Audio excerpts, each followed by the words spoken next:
Hello guys, আসসালামু আলাইকুম। দেখেন কতগুলো ভালোবাসা। এই ভালোবাসাগুলো আমি প্রবাসীর ওয়াইফ না হয়েও পাই।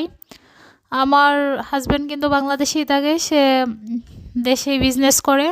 তারপরে এই ভালোবাসাগুলো পাই। ও দেশে বিজনেস করলেও প্রায় মোটামুটি প্রতি বছরে কোনো না কোনো দেশে ট্যুর দিতে যায়, শুধুমাত্র সিঙ্গেলই কিংবা ফ্রেন্ডদের নিয়ে। বউ বাচ্চা নিয়ে যায় নাকি, আর বাচ্চারা সিঙ্গেল থাকতে পছন্দ করে। তো যাই হোক, মূল কথায় আসি। এই যে দেখেন এতগুলো ভালোবাসা, সাবান, শ্যাম্পু, লোশন থেকে শুরু করে ভ্যাসলিন, কটন বার, তারপর এই যে ছোট ছোট ইলেকট্রিক পাখাগুলো ব্যাটারি দিয়ে চলে, আবার চার্জও করা যায়। এই সব কিছু আমার বাসুরের দেওয়া আমাদের জন্য স্নেহ ভালোবাসা। আমার ছেলেদের জন্য উনি সবসময় এরকম করে। আমার বিয়ের প্রায় ৮ বছর গিয়ে ৯ বছর কমপ্লিট চলবে। এর মধ্যে আমি মনে হয় না যে আমি কোনো কিছু খুব কম কিনে ইউজ করছি। ম্যাক্সিমাম জিনিসই আমার বাসুরে বিদেশ থেকে যায় আনে। ওনার ২ ছেলে মেয়ে, ৩টা ছেলে মেয়ে আছে। সেম জিনিস আমার ছেলেদের জন্যও নিয়ে আসে। আসলে ভাতিজাদের খুব ভালোবাসে, খুব স্নেহ করে। আর আমার জায়ের জন্য যা আনে, পার্স থেকে শুরু করে কাপড় কিংবা টুকটাক বিভিন্ন ধরনের শ্যাম্পু, সাবান, লোশন, এভরিথিং আমার জন্য নিয়ে আসে।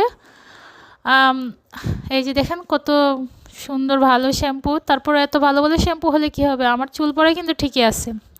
এগুলো কোনো মিস নাই। কেউ দেখলে বলবে যে আমি এত ভালো প্রোডাক্ট ইউজ করি, মানুষ ভাবে যে আমি না জানি কি ইউজ করি, আমার এত কোনো চুল পড়ে।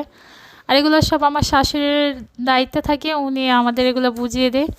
বউ শাশুড়ির সম্পর্ক টক ঝাল মিষ্টি এরকম হয়, এটাই স্বাভাবিক। খুব কম বউ শাশুড়ির সম্পর্ক একদম মধুর হয়। আসলে মধুর জিনিসটাও ভালো না, ঝাল থাকলে এটার মধ্যে আলাদা টেস্ট। বেশি মধু খেলে ডায়াবেটিস হয়, কথা আছে না? তো যাক, আমাদের সম্পর্কে যেমনই হোক না কেন, আমার শাশুড়ি কিন্তু ওনার দায়িত্ব বুঝিয়ে দিতে একদমই হেরফের করে না। মানে ওনার নাতিনদের উনি অনেক ভালোবাসে।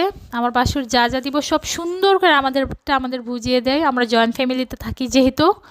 আর এরকম জয়েন্ট ফ্যামিলি আমি জানি না কয়টা ফ্যামিলিতে আছে সচরাচর। আমার বাসুর যেমন আমার ছেলেদের ভালোবাসে, আমার হাজব্যান্ডও ওর ভাতিজা ভাতিজিদের খুব ভালোবাসে। আমার হাজব্যান্ডের মাইগ্রেনের প্রবলেম আর জয়েন্টের প্রবলেমও মাঝে মধ্যে ব্যথা শুরু হয়। এই যে দেখেন সব প্রোডাক্ট, সব কিছু এভরিথিং বললামই তো। ড্রাই ফ্রুটও আছে, যেমন বিভিন্ন ধরনের চকলেট, বিস্কিট, কিশমিশ, তারপরে বিভিন্ন ধরনের বাদাম, এগুলো আমার বাসুর নিয়ে আসে। এটাও আমরা পাই, আমরা সব কিছু পাই। তো আগে যখন আমার ছেলেরা হয় নাই, ছোটো ছিল, ওরা যেহেতু চকলেট খেতে পারতো না, আমিই খেতাম। এমন হয়তো বা ৪-৫ বছর ধরে ওরা ভাগ বসায়। এত কিছুর মধ্যে ভালোই লাগে জয়েন্ট ফ্যামিলি। যাক, আলহামদুলিল্লাহ।